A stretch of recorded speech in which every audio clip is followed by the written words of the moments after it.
All right, so today we're going to start up here on your 26 ice. You've got your motorized tongue jack here, so you've got a switch underneath the tongue jack switch. This is for your light, for disconnecting and hooking up in the dark. You've got your switch that controls the jack up here at the top. Up's going to bring the front end up, down's going to lower the front end. That's for disconnecting and hooking up to your vehicle. Behind here, there's a silicone stopper that you can remove, and for whatever reason the motor doesn't want to make the jack rise and lower. There is a manual crank handle in the side front compartment that you can stick down in here and you can raise and lower the jack manually. God forbid if you ever have to do that. Down here on the side, you have your 7-way connector. This is for hooking up to the truck. This is going to provide you with your running lights, your brakes, your turn signals, and it's also going to help charge your battery when you've got it plugged in. On either side of that, you do have 2 secure tow chains. Those are going to connect to the vehicle to give you a secure connection between the unit and the truck. And then beside that, you've got your emergency breakaway. This connects to the same part of the vehicle that your tow chains do. You just don't want to connect it to this. So that way, if for whatever reason the unit does come disconnected from your truck as you're traveling, this is going to pull the brakes. The brakes are going to lock up so that way this will roll back down the road, okay? So behind that, you do have 2 20-pound propane cylinders underneath this black cover here. They are fed into the unit with an even flow regulator. Let me go ahead and remove this.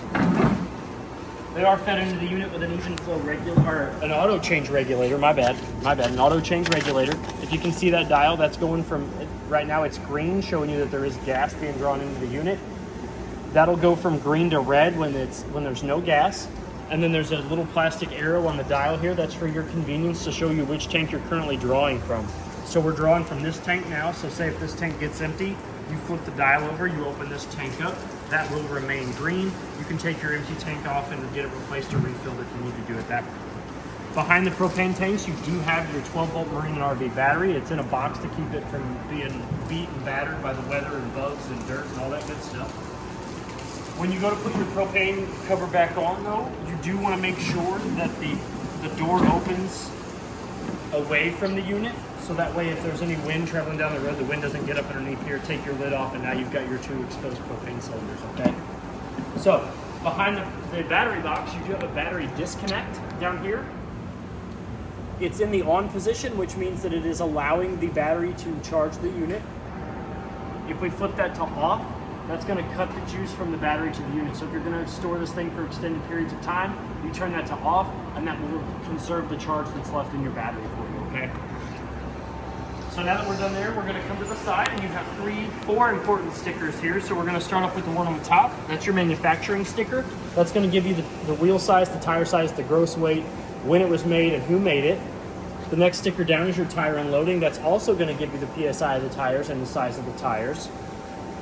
Down here you have your VIN sticker, which is going to be just like the VIN number on your vehicle. And then below that is your lug pattern sticker. So that's going to tell you the appropriate foot-pounds that you need to torque your lugs at, as well as the patterns based on how many lugs you have on your tires, okay? So we're going to go to the first side door compartment. So it is a pass-through, so it goes all the way from this side to the door side. This is your laundry bag that's actually in the compartment in the master bedroom. So when you're done with your clothes, you change for the night, you throw them in this bag. Then if you're in a campground that's got a laundromat, you can take this bag off from the outside, take it to the laundromat, wash it, and bring it back, okay? You also have your 2 manual crank handles up there on the center wall. So the large one that's hanging up, that is your manual crank handle for your stabilizer jacks. And then the little S-shaped one there that's hanging down, that is the crank handle for the manual tongue jack, okay? So you've got the long one for the stabilizers and the short S-shaped one for the tongue jack. Your 2 side compartment doors are held up by magnets, so you don't have to worry about holding them up. Now that we're done with that, we're going to go on to your stabilizer jacks. So your unit has 4 of them, 1 on each corner. These are used for stabilizing the unit only. They are not used for lifting and leveling. You do not want to use them to kind of adjust the lift and the level of your unit. They are just to keep it steady while you're walking around in it, okay? It is a 3/4 inch socket, which is also at the end of that manual crank handle, or you can use a 3/4 inch socket on the lowest setting of a power drill to raise and lower those up and down, okay? You don't want to do anything too crazy, just the lowest setting will be fine. So we're going to come down here to the slide, and if you can see, there is a sticker for your galley tank drain. So if we look underneath that, that's going to point us to your galley tank. So that is your kitchen sink. So your unit has a whole separate holding tank for the water that goes down the drain of your kitchen sink. That is what's known as the galley tank. On the control panel, I'll show you what that button is when we get inside. You have 2 tires on this side. The lugs have been torqued to 100 foot-pounds as per that sticker on the front, this sticker here on the side. They have been torqued to 100 foot-pounds and the PSI has been checked, and they are sitting at, let's see, where were they at? They're supposed to be sitting at 65. When I checked them, it was sitting close to like 63. So they were all sitting at about 63, which is fine. It's perfectly fine. You don't have to have them at 65, and you don't want to get them over 65, and you don't want to get them lower than 60. Anything lower than 60 and the unit will start to ride a little funny. So you've got that 5 PSI difference, which is perfectly fine. You just don't want to go anything over 65 and anything under 60, okay? So now that we're back here, we're going to start here at the top. So you have your black tank flush. This is where you're going to hook a hose and regulator, and I always recommend a regulator at the end of your hose when you're connecting up to a unit, because the regulators, you want one that's going to keep the water pressure between 40 and 50 PSI. Anything higher than 50 PSI, and that does run the risk of the lines disconnecting at the crimp rings and coming off of the fittings and stuff, okay? So you're going to hook your hose and regulator up to this. You're going to make sure that your black tank is empty and that your black tank valve is open. And then what this does is it spins a little aerator at the bottom of your black tank that'll kind of help chew off all of the gunk and buildup that's built up on the sides and the bottom of your black tank. Down below that is your 30 amp shore cord. So when plugging in, you're going to make sure that the black ring is all the way against the base of the plug. You're going to match up the prongs in the wire to the holes on the out, or the prongs on the outlet to the holes in the cord. You're going to line that up. You're going to push it in. You're going to rotate it clockwise about a quarter of a turn, and you're going to tighten this ring down. This ring it creates a seal. When the tighter you get it, it creates a seal that's going to keep water and stuff from getting in there when you've got your unit plugged in. It's going to help, and it's also going to help your cord from just falling out if you've got it plugged in. So it's really important that you do tighten down this ring after you get it plugged in. And then to remove the cord, you undo the ring, you rotate it a quarter of a turn counterclockwise, and you pull it out. Both your plug at this end has a blue LED light to let you know that it's plugged in, and it's also got a light at the male end of the cord to show you that it's drawing power from the source, okay?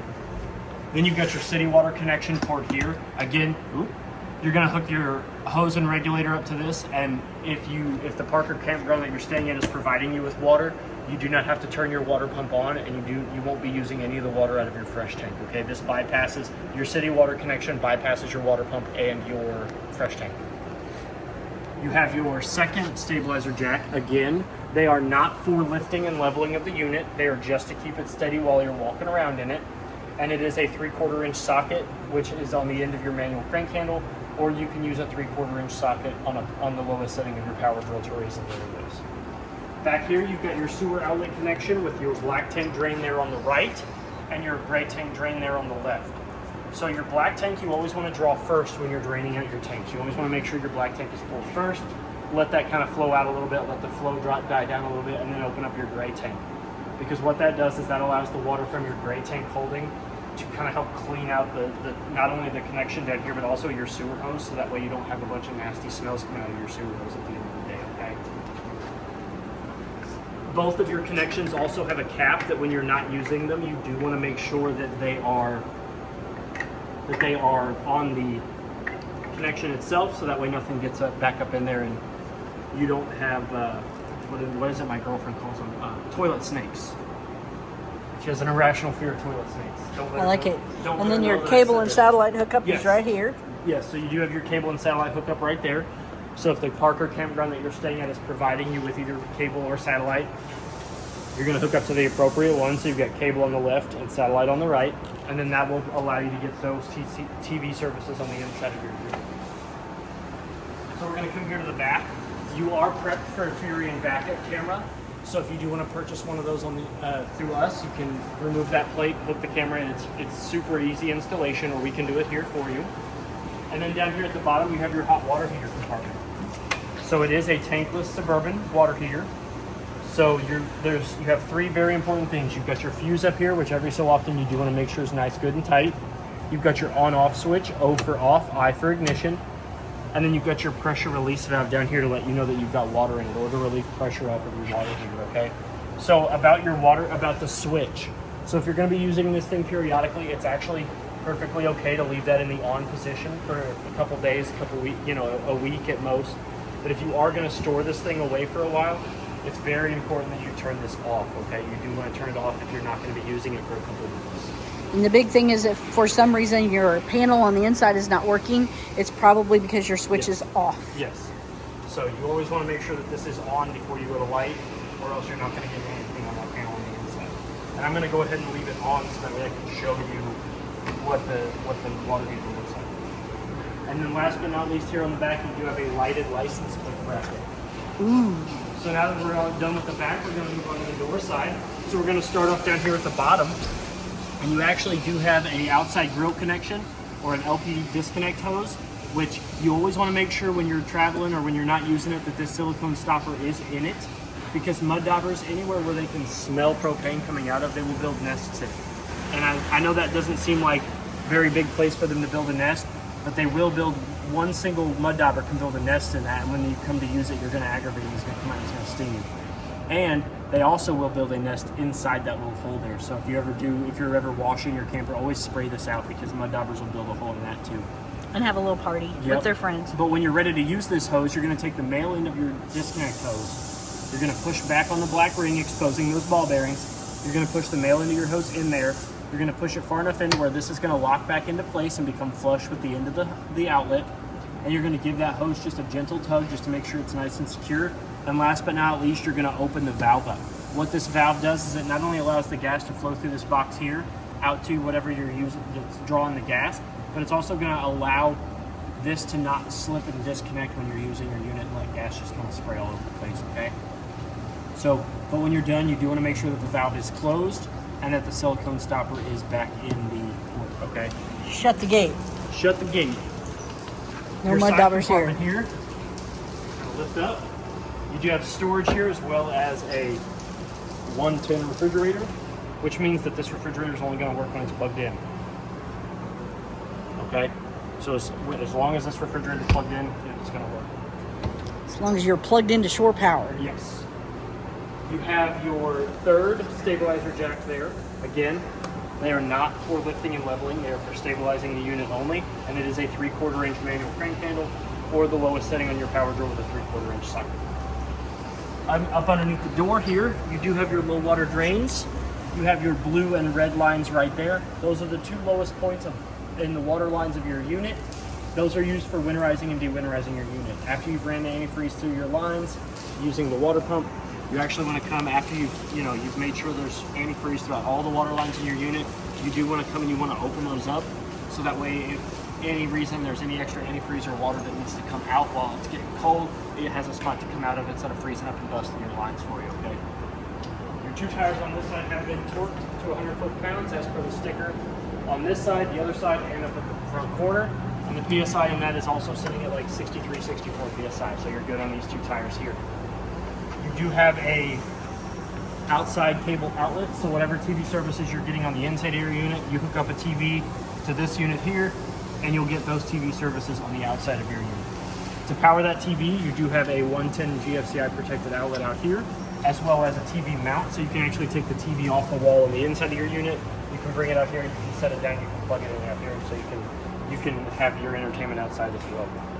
In between the two tires, if you can see that right up underneath here, that is your fresh tank drain. It is a 1.5 inch valve, so it drains rather quickly. So when you're ready to go, you're ready to pack up, you're ready to go home for the week, you can give that a tug when you're making sure everything's put together. And by the time you're ready to leave, I think it drains in about 5 minutes. Like all of your water will come out in about 5 minutes. So you should be good there. Nice. You got your fresh tank connection here. This is where you're gonna just stick your hose and regulator. It doesn't screw in or anything. So you're just gonna stick your hose and regulator in there. And this goes all the way to your fresh tank, so that's how you fill it. And it also has a breather valve up here in the corner, so you don't have to worry about back pressure. And you really shouldn't walk away from this while you're filling your fresh tank, other than to check at the monitor panel. But you'll know when it's full because water will start spraying out of your breather valve, okay? So it's also a good note to, hey, I need to turn that on. You do have some strips of LEDs that run the length of your unit. Those are your accent lights. Below your accent light, you do have your furnace intake and exhaust, so it's going to go in here, come out hot here. This does get hot enough to scorch your skin and curl the hair on your arms. So I always recommend if you've got your furnace running, tell people to avoid this because this does get super hot. Another good investment for this is mud dauber screens. It's 2 little dome vents that'll fit over each one of these with a spring, and that keeps the mud daubers from going up in there because like on the disconnect, like I said, they'll go in, they'll build nests, they'll invite all their friends and family, and it's $150 an hour for us to fish them out, or that part is $20, and once you buy it once, you probably don't have to buy it again because they'll be on there for the life of the camper. Your awning arms are white. You've got your front awning arm and your rear awning arm back there. We'll get to the awning and how important that is when we get inside. Up here at the front, we've got our 4th and final stabilizer jack. Again, they are not for lifting and leveling this thing. They are just to keep it steady while you're using it. It is a 3/4 inch socket, manual crank handle up in here, or the lowest setting on your power drill with a 3/4 inch socket, okay? We're gonna open this up. You've got a light switch here, down here in the corner, so if we turn that on, that's what turns on your accent lights, as well as, nope, there's no cap lights on this one, forgot. But this turns on your accent lights. As you can see, there's the access to your manual crank handles. Like I said, the S one is for the tongue. The one that's hanging up all the way, that is for your stabilizer jacks. And that strut there, you really don't want to put anything in there that's going to impede that strut because that's how your VersaTilt bed works, okay? This is also a dry erase board, so you can put what's in here. You can put what you need to pick up when you get to the campground. You know, you can let the little ones doodle on this if they want, if you guys are hanging out outside. Give them nice something fun to do. Write a big note that says, don't forget throw pillows. Don't forget throw pillows, yeah. Always forget to throw pillows. Trey loves throw pillows. If you're thinking of getting Trey something for his birthday or Christmas, get him throw pillows. So, no, please don't. Please don't. So this is what your stairs and door and handle should look like when you're in travel position. Your stairs should be up inside the unit. Your handle should be in front of the door. I always recommend the handle in front of the door, so because if for whatever reason the door pops open, the handle keeps it from flying open and then stuff falling out as you're going down the road. So to open it up, you're going to lift up on the handle. You're going to rotate it outward. That's going to seat itself in this. Now you can rotate it all the way to the other side if you want, if you don't want to use your handle, but I always rotate them out. We're going to open the door. We are going to make sure that the door opens all the way up, because now we're going to get to your stairs. So to bring your stairs down, you're going to pull on this blue handle here. That's going to unlock the travel lock. You're going to rotate them downward. Now if you notice, if the door wasn't open all the way, this guard right here would catch on the inside of your door and do damage to it. This is black, this is white. Can you imagine what this is going to look like if you don't open your door all the way? It's going to be real scuffed up. So the first thing that we're going to do when we lower the stairs down is we're going to make sure that this plate here, this black plate with the white tape on it, is flush with the silver threshold. If not, that runs the risk of when you go to close your door, it not having the proper clearance to close all the way, and then your black grip tape plate here is going to do damage to the bottom of your door frame, scuff them up real bad, okay? So you do want to make sure that that's flush. If for whatever reason it's not flush, you can come down here to the bottom of the legs, and there are 2 silver tabs on either stand. You can push those in and you can actually adjust these feet 15 to 18 points of articulation, so that way no matter what sort of incline you bring the stairs out on, you should have enough clearance to make your stairs flush up here at the threshold, okay? So now that we're done with that, we're going to go ahead and come on to the inside of the unit. We're going to step on up. One thing I always point out before we go any further is that there is a fire extinguisher down there by the door in case of emergencies inside or outside of the unit, okay? So now that we're inside, I am going to turn on some lights so we can see. So I'm going to come over here and I'm going to flip this big old button on. That's going to turn on the strips of LEDs that run the length of the interior of the unit. And then you can also dim those if you want. So you can have them super dim or the brightest. They'll go as all the way up, okay? So now that we're done with that, we're going to move on up here to the top. So this is your fresh tank button. This is going to measure the amount of water that's in your fresh tank. All of your tanks are going to read off of the empty, 1/3, 2/3 full, okay? So we're going to press this and it should say either full or 2/3. So this is your battery. This is going to read whether on the L, F, G, and C, but as long as we have it plugged in, it's going to show all 4 lights, okay? So if you do want an accurate battery reading here at the monitor panel, you do need to unplug it from the 30 amp short cord. You got your black tank 1. This is going to be the primary black tank that you use. This is going to register the level of the black tank, which is your toilet, okay? Black tank 2 in this unit is not used because there is only 1 bathroom in it. Your gray tank is going to be your shower and your bathroom sink over here. And then galley is going to be your kitchen sink. And like I said, galley is the first drain before the tires. Gray and black is going to be the sewer drain after the tires, okay? After we've gone through all of that, we've got our 3 buttons here. We've got our water pump button. So if we flip this on, it's going to illuminate and it's going to start siphoning water from the fresh tank to the lines in the unit. So we're going to go ahead and flip that on.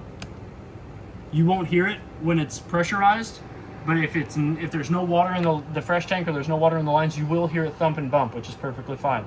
And after you use it, when you use it for the first time after you've put it away for the winter, it will thump and bump as well, trying to evacuate all that air and antifreeze out of the lines. Okay. This next button here is your awning light. So if we flip that, that's going to turn on that one single LED strip that runs the length of your awning tube. Now that we're on the awning, I'm going to go ahead and run that out just a little bit. I'm going to go over your awning and how important it is to make sure that if you step away from your unit for more than 5 minutes, that it is very important that you bring your awning back in, okay? I don't know if I'm going to be able to get it all the way out. It's a big old awning. But it's very important that if you're going to step away from your camper that you bring it in. Your awning is one of the most expensive repairs of your unit, okay? So I'm not able to bring it all the way out, but when you do get it all the way out, there is a skirt that will come down off the bottom of the tube. You do want that skirt to hang straight up and down as much as possible.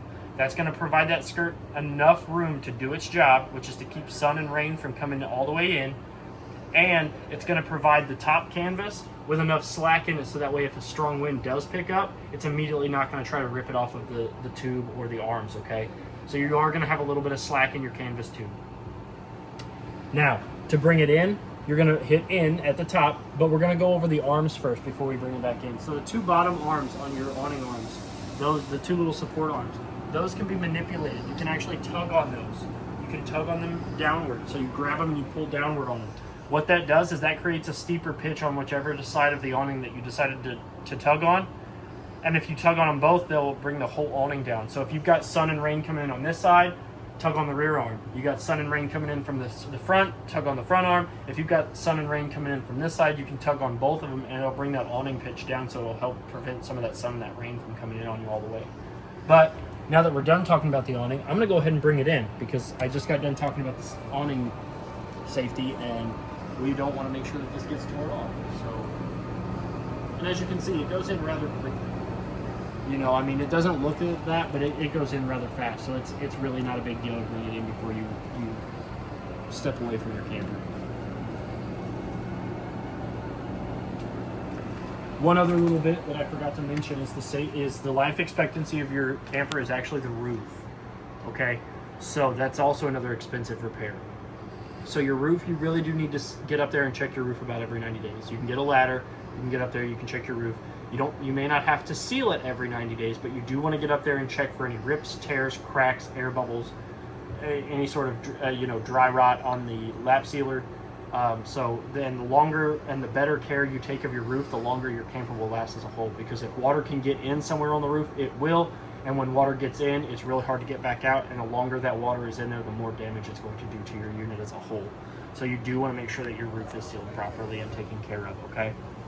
So now that we're done with this panel here, this button, we're going to go over this button. This is your slide button. Your slide has got your Versa Lounge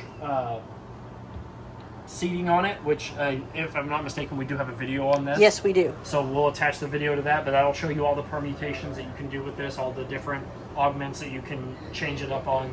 So we don't have to go over that in this video, but you will be getting another one. But this button here brings your awning in, and this one extends it out, okay? Same goes for your awning. I think the awning's all the way in, if I'm not mistaken. It is. Okay. So now that we're done with this, we're going to move on to your JBL Bluetooth speakers. I only call them Bluetooth speakers because they are not a stereo. They do not have AM, FM radio, and there's no way to play CDs or any sort of external media other than Bluetooth through this, other than this USB-C port here. So you do need to have your phone relatively close to use this, or you can hook it up to Bluetooth and just play your Spotify, your Pandora, any sort of radio apps that you have on your phone, you can play it through that. You've got your power button here. If we turn that on, the whole thing illuminates blue. Next to that, you've got your pair button. So you press this, you find the device name in your paired devices on your phone. You'll connect, it'll flash, it'll make some beeps, and then you'll be able to play your music over that. This button here actually changes your speaker zones. So you've got speakers on the inside. See if you can see them. There's one here, there's one down there. That'll go from either playing on the inside to playing on the outside, or playing both at the same time. Okay? So you're able to do all of that. And then it'll also mute it if you want. So you can cycle through speakers or you can mute it. And then this button here is the brightness setting, so you can actually adjust the brightness of the LEDs. Now I will warn you that it is very common for people to have these all the way off because they don't like the blue light, but then they're like, my stereo's not working. Okay, but because off and no lights almost looks the same except for the red ring around the power button. Okay, so it's really, I always recommend people, if they don't like the blue light, they always leave it at least to like the lowest setting, so then that way they don't think that their stereo's broken. Okay, so now that we're done with that, we're going to move on. You do have two bunks here in the back. You've got the top bunk with a USB and USB-C wall outlet. They do pull about 5.11 and 5.09 volts, so that's going to be plenty enough to charge any sort of your smart devices, your cell phones, your tablets, the kids' tablets, whatever. Who's going to be staying up here, whatever smart device they've got, that'll charge them just fine. You've got a manual push button light up here at the top. So there's a center button here that will turn that light on and off. You've got an AC louver up there at the top, so that way the person up here on the top bunk can stay nice, good, and cold. And then that window in the back has a curtain that can slide on the white rail at the top. It can be cinched in the middle with a Velcro strap. And then that is your fire escape window. So there's a red handle there that you will lift up and out of the black saddle, rotate it to where it's perpendicular with the window, stick it through the slot, pull the red tab, and you'll be able to go out in case of emergencies feet first, preferably, okay? Down here on the bottom, you've got a USB and USB-C outlet there on the wall. Same way, pulls about 5.11 to 5.09 volts. And then you've got another push button light here. Now, each one of these beds, each one of these bunks do have a privacy curtain individually. So if you don't want somebody seeing what you're doing up here, you can close this one. Again, this is your Velcro cinch, just like the windows. And then the bottom bunk has the same privacy curtain as well with the same storage cinch, not stench. It doesn't stink, I promise. You do have some storage up underneath the bottom bunk, as well as your auto detect fuse panel and breaker box. So if we open that up, you'll get to see your breakers and your fuse panels. Now the fuse panel is a auto detect, so for whatever reason one of those guys decides to blow, a red LED will illuminate next to the fuse that is blown, and you'll be able to tell easily which one that you need to replace. Your breakers are all labeled. The one commonly used is going to be your GFI. So if for whatever reason any water or moisture did any of your GFCI circuits, that breaker will trip. You'll have to flip it all the way off and flip it all the way back on again. It will go into the bypass position, but in order for you to reset the breaker totally, and I tell everybody this, when a breaker trips, it goes into bypass. You need to flip it all the way off first and then all the way on. You can't just flip it all the way on after bypass. You have to go from bypass to off to on. That's what's going to reset that breaker. So now we're going to go into the bathroom. So to let you see here, I'm going to step in the shower real quick. So you've got a vent fan above the ceiling here. So this opens up with turning the dial clockwise. Counterclockwise closes it. Now there is no max air cover over this, so if you do open this while it's raining, prepare to get wet. And you do have a fan button here to kick that fan off and on. Now, when you decide to use this fan, it's really important that you don't use it when it's closed, because all it's doing is just sucking air up in there, and that air is going to get hot and that motor's going to burn up. So that air needs to have somewhere to go. So if you're going to use the fan, you do need to open this vent. And then to close it, you just rotate it counterclockwise. You do have an AC louver here as well in the bathroom, as well as another manual push button light above the toilet. The toilet is a 2-portion valve toilet, so if you barely put your foot down on the drain valve, water will fill the bowl. And then if you want to flush all that stuff down into the black tank, you floor it. Bye. Goodbye. Your shower has a skylight up here, so you can shower in the beauty of nature if you want to. It's actually a shower and I don't know what they call it, like a half bath. It's a shower tub combo. Shower tub combo. Fancy. So you've got 3 racks here for your soaps, your scrubbies, your razors, whatever you're doing. Your stopper for the tub, so that way you can just stick it down there. It goes in a hole and it's got fins on it. You've got hot on the left and cold on the right. And then to get shower, you have to have the water on first. So water has to be coming out of the faucet. And then to get it from tub to shower, when the water's on, you pull on this. The water pressure will keep this up. Water will travel up here and come out of your shower head. Since you're in there, should we try it? No. No. No, are you sure? Yes. All right. 100% positive. Figured I'd ask. Your shower head has an on and off button up here, so that way if you're boondocking it and you don't want to turn your hot water off, you can hit this, somebody can get out, the next person can get in, and they can turn the water on up here as well. Yeah, I don't want to get that wet. You sure? Yes. And you have a door. Yes, so your bathroom does have a door, so it has a travel lock that you do need to disengage. And then you can close it, so that way you can not hear anybody having to go to the bathroom. But it's very important that when you're traveling, you do want to make sure that the lock is engaged, because this is a pocket door, so, or a sliding door. So if you are traveling down the road and it's not locked, it has the tendency to kind of slam up against the wall, do damage to the door, the wall, the track, and the wheels that it's connected to, okay? So you also have your sink here as well, which has a light of its own, which will turn on the accent lights behind the mirror. To turn on the light above the sink, you do need to manually press that button. You've got hot on the left and cold on the right, as well as a friction stopper that just sits in there. Now, the other panel next to the light switch is your water heater panel. So right now it's in off. So what we're gonna do is I'm gonna come here and I'm gonna touch that blue button. That's gonna turn on. You're gonna see all 4 buttons illuminate. We're gonna increase the temperature. See how it says set temperature is 122? That'll bounce back to output temperature, which is what it's currently reading. Okay, so it's currently 78 degrees. So if we want water, I'm gonna go ahead and turn this on. You're gonna see a shower head, a fan, and then shortly you should see a flame icon appear. You need to see all 3 of those symbols in order for you to get hot water. The shower is showing you that it is drawing water, the fan is showing you that it is heating up, and the fire icon is showing you that it is getting gas. And as you can see, the temperature does rise rather quickly. It will get all the way up to 122 here shortly. Once it reaches 113, it will kind of stall for a second, but don't worry, it will get up to 122. As you can see, that's pretty warm. So when you turn it off, the shower icon and the flame icon will go off, but the blower motor symbol will stay on for a second as it goes into its cool down cycle, okay? And then once that goes off, it will go back to the standard temperature. Other than that, you have your master GFCI outlet right there. That's got your test and reset button on it. So if any of your GFCI outlets aren't working, instead of having to go to the breaker, you can actually come here and hit that test button. That will pop the breaker, and then you can hit reset, and that will reset the breaker for you. Then you have plenty of towel storage underneath. I always recommend on that hot water heater, by the way, folks, if you're going to not be using it, don't leave it on all the time. Like you saw how quick it heated up. I always turn it off when I'm not using it. So if you're going to use it, you want hot water, come here, turn it on, turn it off when you're done. It doesn't take that long to heat it back up. So we went over that you do have your Versa Lounge video coming, so we're going to bypass all of this. We're going to come over here to the Coleman Mach thermostat. So right now we've got the air on because it is rather hot outside. But right now we're going to wake it up, so we're going to click the button. We're going to click it again. We're going to go into mode selection. So we have off, air conditioner, furnace, both air conditioner and furnace working in tandem to keep it at one solid temperature. And you've got your dehumidified cool there. So we're going to go back to cool because it is cold. All right, it needs to be cool in here. And then we've got our fan selection. So we've got high auto, high, and low. I'm going to tell you right now, keep it on high auto, folks. Don't turn it off. Don't turn off high auto. If you turn it on high, your compressor is just going to continuously run. Low auto and low are absolute garbage. You do not want to turn your air conditioner to low. Your air conditioner does not like that at all. No, it doesn't. Not at all. So just keep it on high auto. It actually doesn't take long to cool down.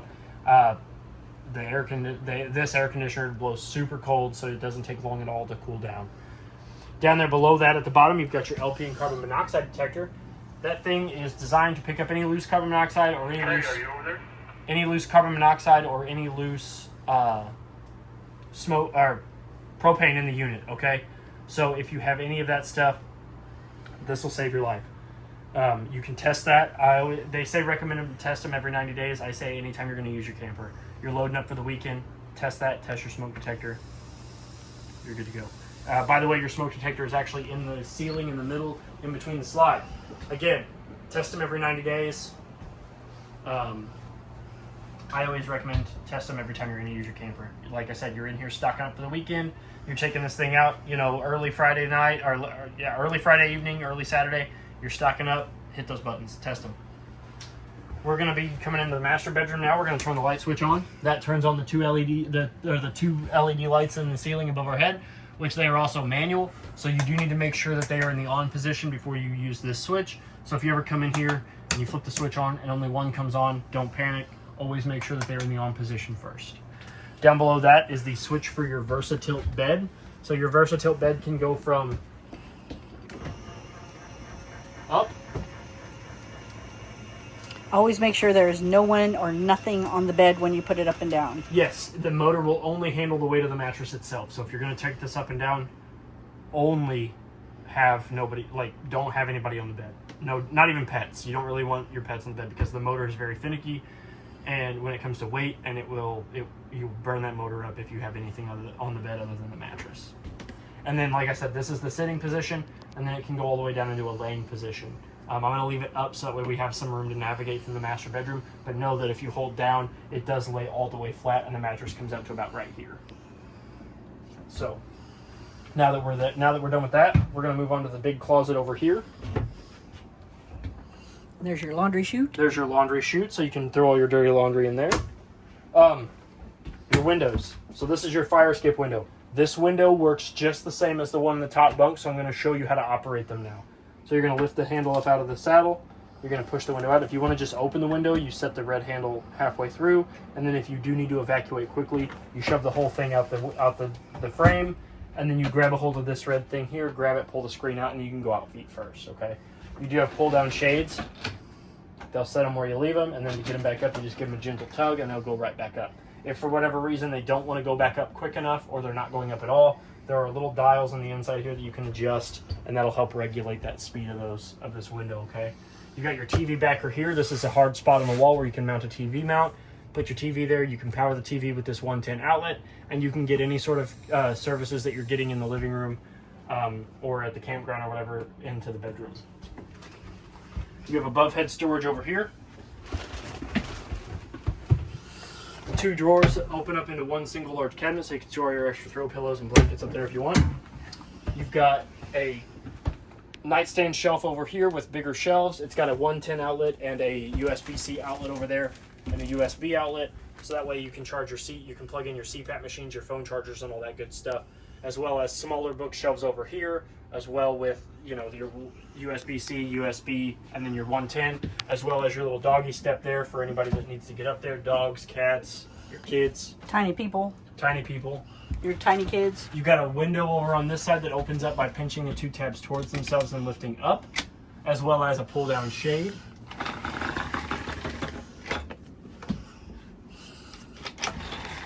And then up underneath the mattress, you lift up on it.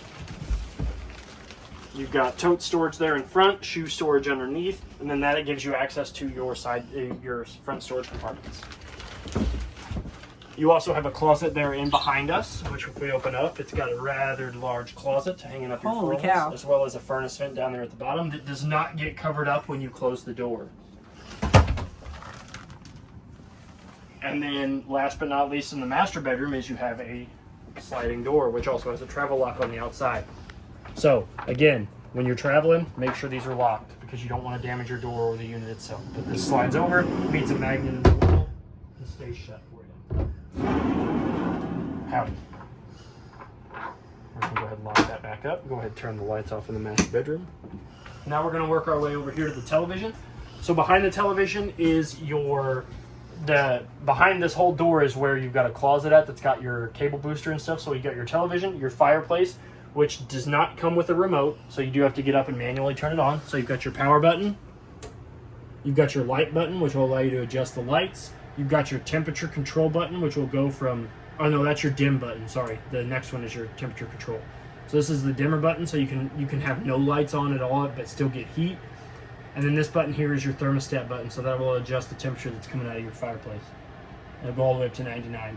But we're going to turn that off because it is way too hot outside. Yeah, we don't need that today. So behind all of that, if we open this up, you've got your... Oh, see? Turn the furnace on and it beeped at me. It even said it's way too hot. So, up in the closet, up underneath here... Oop, I got to fix that. My bad. I left that down. But... So up underneath there, you've got your Wi-Fi bracket. So if you do want to get Wi-Fi later on down the road, you can put it there. You've got a 110 outlet power in your TV. And this right here, this is your cable / satellite and antenna outlet. So right now I've got a coaxial hooked to the television. My light is on. That means I'm getting antenna channels. So if you can see that. I can. So if I was to remove this and put it up here on the top bracket and turn this light off, then I would get cable and satellite provided by the campground or wherever you're staying, or if you have it yourself. Like I said, you also have plenty of storage here, plenty of closet storage behind me. Nice little pantry or for whatever you. Yep. Now Super secret storage. Now we're going to close this up. Always buckle your TV in for travel. Yes. And then you've got your refrigerator here. Fridge and freezer. It's a Furrion. So. Ooh, it's nice and cold. Yep. Your temperature for it is. So this is for your freezer control. So you can turn this knob here. The bigger the gradient, the colder it's going to get. Okay. Is this a 110 or is this a 12 volt? This is a 12 volt fridge. Outstanding. This is a 12 volt fridge. And then down here, you've got your power button. So if you press that for 3 seconds, it will turn off your refrigerator, and then you can turn it on the same way. And then this is your fridge control. So you can actually hit this and it will adjust to coldest. So it actually goes from original to, or off grid, sorry, not original. Off grid all the way up to coldest. That feels good. It did feel good. You've got a little storage rack there next to the microwave and stovetop. You've got a shelf up here to store anything you need. Your blinds in front of your kitchen window are just like the standard mini blinds in your home. They've got a cord over here wrapped up. I always recommend wrapping them up or sticking them up here in the top, but because they're long, they're obnoxiously long. It's a big shade. Yeah, and then they do this where they don't want to.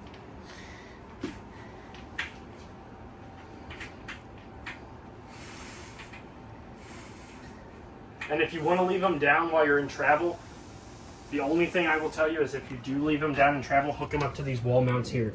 If you do not want to do that, always when you're in travel, bring them all the way back up. Bring them back up.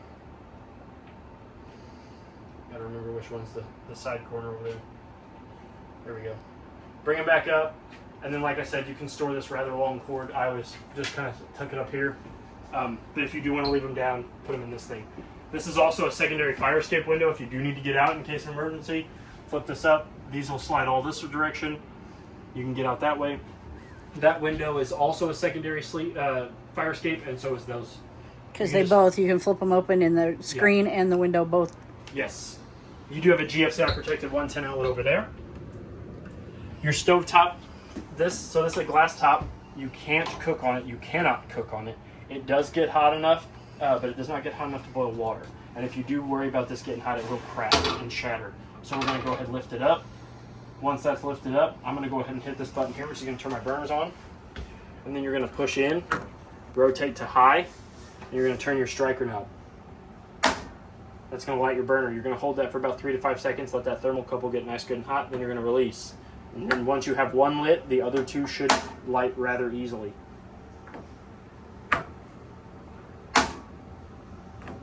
Oop. There's always one. There we go. Turn them off.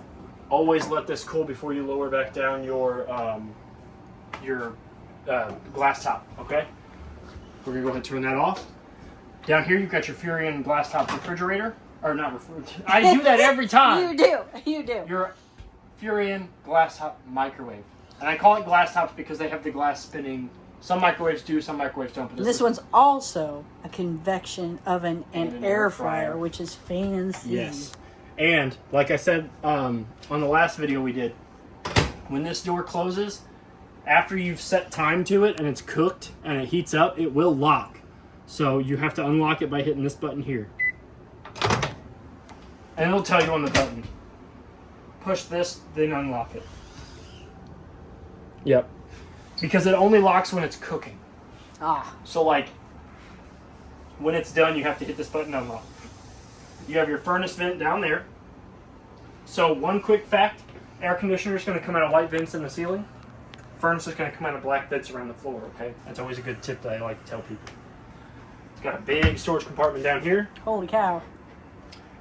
You've got your big old sink basin up here with just your standard kitchen stopper. You've got a rollable drying rack for more storage space or to dry your dishes with. Your faucet comes out of the arm. You can spray everybody down with it if you want. This can swivel up out of the way. Continue to spray. Water is hot all the way towards you, cold all the way up, and then to draw water from the sink, you pull outward. Okay? You have a drawer that opens up here to 2 pull-out drawers. This has got your television remote in it, as well as your owner's bag that's going to have all of your paperwork for your refrigerator, your TV, your fireplace, your stove, your microwave, your smoke detectors, all that good stuff, your air conditioners, all that good stuff in here. Another drawer down here. Close that up. Last but not least, you've got a switch here that's going to turn on your accent lighting, as well as there's a light switch on your control panel that turns on some accent lights above the Versa Lounge. And then you've got a 110 outlet here. And don't do what I did when I first come in this unit and think that this door opens outward, because it does not. It slides open to reveal Slide. 2 more pull-out drawers. Slide to the left. 2 steps. Before we get out of here, I want to talk about your air conditioner. So your air conditioner has 2 vents on either side, left and right. These can come down, just like this. Boop. You can actually remove these air filters, take them out, clean them in the sink, let them dry for about 5 minutes. You can put them back up there. The cleaner those are, the better your air conditioner will work. You can do this on the campsite. You can do it before you take your camper out for the weekend, wherever you're going. But you can take those out, and it is highly recommended that you take those out. If you want more flow from your air conditioner to come out of these vents in the ceiling, close your dump vents on the unit itself. If you do not want more flow in there and you want more flow to come out of your center unit, open up both of those dump vents, and you'll get more air out that way as well.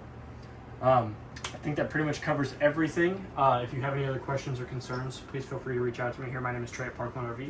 Happy camping and good luck. Thank you.